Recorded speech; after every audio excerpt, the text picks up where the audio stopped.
মাসিমা একটা কথা বলছিলাম আপনাকে। হ্যাঁ বলো বাবা, কি বলছো? বলছি আমার এই জিনিসটা একটু আপনার দোকানে রেখে দিন না। একটা মহিলা আসবে, তাকে দিয়ে দেবেন, খুব ভালো হয়, দিয়ে দিলে উপকার হয় আমার।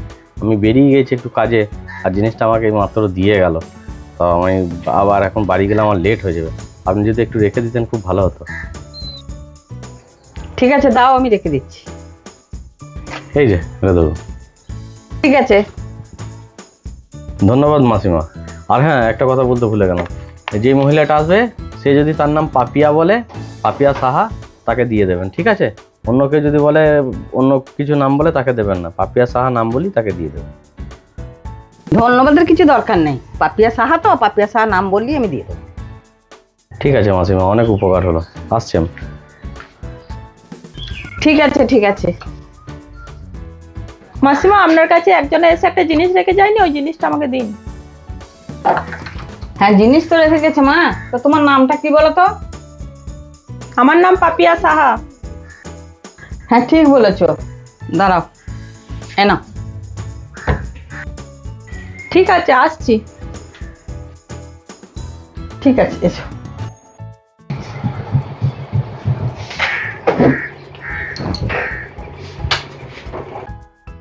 কই মাসিমা?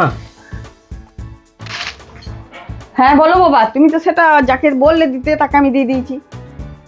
আমি সেটা বলি নাই মাসিমা আপনাকে, আসলে আমার আর একটা ছোট্ট উপকার করে দিতে হবে আপনাকে।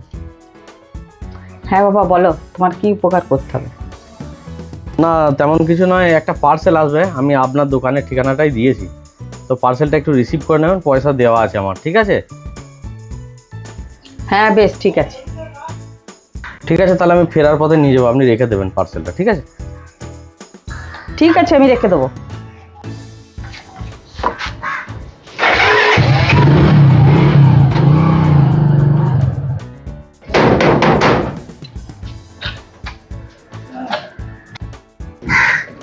কি ব্যাপার মাসিমা আপনি? এই যে বাবা, পার্সেলটা নাও। পার্সেলটা তুমি নিয়ে আসো নাই? হ্যাঁ, পার্সেলটা আমি ওইদিকে আসলাম, ভুলে গেছি মাসিমা। তা আপনার এই রোদে গরমে আসার কি দরকার ছিল? আমি তো কালকে গেলে ওইদিকে নিয়ে নিতাম আপনার দোকান থেকে। না বাবা, আমি কাল থেকে থাকবো না, তার জন্য আরো দিতে এলাম, দোকান বন্ধ থাকবে। দোকান বন্ধ থাকবে কেন, কি হয়েছে? বয়স হয়েছে তো বাবা, গরমও পড়েছে, তার জন্য কিছুদিন গিয়ে আমি দেশের বাড়িতে থাকবো। ও আচ্ছা আচ্ছা, বেশ ঠিক আছে, দিন তাহলে পার্সেলটা। আর এক কাজ করুন, এই গরম এলেন, একটু বাড়ি দিয়ে চলুন, শরবত টরবত খেয়ে যাবেন। বাবা শরবত টরবত আর খাবো না, এমনি বেলা হয়ে গেছে, আমি বাড়ি যাই।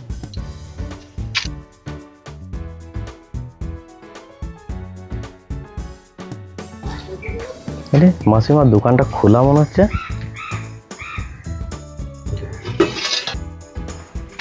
আরে মাসিমা যে, আপনার তো আজ থেকে দোকান বন্ধ থাকার কথা ছিল, তা দোকান খোলা রয়েছে, কি ব্যাপার, আপনি দেশে যাননি? হ্যাঁ যাওয়ারই কথা ছিল, কিন্তু পাড়ার একজন অসুস্থ হয়ে পড়লো, তাকে নিয়ে সারা রাত হসপিটালে থাকলাম। বাড়ি এসে দেখছি যেটা যাওয়ার জন্য আমি টাকাটা রেখেছিলাম সেটা নেই, চুরি হয়ে গেছে। তার জন্য আমি বাড়িতে ফোন করে বলে দিলাম এখন আমি যেতে পারবো না, পরে যাব। সেই জন্যই আমি এদিকে যাওয়ার পথে দেখলাম আপনার দোকানটা খোলা রয়েছে। আপনার তো আজ দোকান বন্ধ থাকার কথা ছিল। তা যে জিনিসটা হয়েছে শুনে খুবই খারাপ লাগলো। তা আপনার দেশের বাড়ি যেতে কত টাকা লাগবে বলুন তো? আমার দেশের বাড়ি যেতে ওই 3-4 হাজার টাকা হলেই হয়ে যায়। ও আচ্ছা আচ্ছা, 3-4 হাজার টাকা হলেই হয়ে যায় না? এখানে 8,000 টাকা আছে, ধরুন আপনি। না না বাবা, আমার লাগবে না, আমি তো বলেই দিয়েছি বাড়িতে যে কদিন পর যাব, আমার এত তাড়াহুড়ো নেই। আপনি কত শত মানুষের উপকার করেন এইখানে ব্যবসা করে, কত মানুষকে আপনি হেল্প করেন, আর এইটুকু আমি কি করতে পারি না আপনার জন্য? আমি তো আপনার ছেলের মতো। নিন, ধরুন ধরুন, পয়সাটা ধরুন। না না বাবা, আমি নিতে পারবো না। আরে মাসিমা, আমি আপনাকে এমনি দিচ্ছি না, আপনার যখন হবে আপনি তখন এই পয়সাটা আমাকে ফেরত দিয়ে দেবেন। আমি আপনাকে ধার হিসাবেই দিলাম। আপনি যান, একটু বাড়ি থেকে ঘুরে আসুন, আরাম করে আসুন। নিন, ধরুন ধরুন। ঠিক আছে বাবা, আমি নিলাম, আমি খুব তাড়াতাড়ি তোমার টাকাটা শোধ করে দেবো। বেশ ঠিক আছে, আপনাকে পয়সা নিয়ে অত টেনশন নিতে হবে না। আপনি বাড়ি যান, কিছুদিন আরাম করে বাড়িতে কাটিয়ে আসুন। যান। আসলে আপনি যদি সৎ হন আর অসহায় মানুষের পাশে দাঁড়ান, আপনি যখন অসুবিধাতে পড়বেন আপনার পাশে কেউ না কেউ অবশ্যই দাঁড়াবে। আর ভিডিওটা যদি আপনাদের ভালো লাগে অবশ্যই শেয়ার করবেন।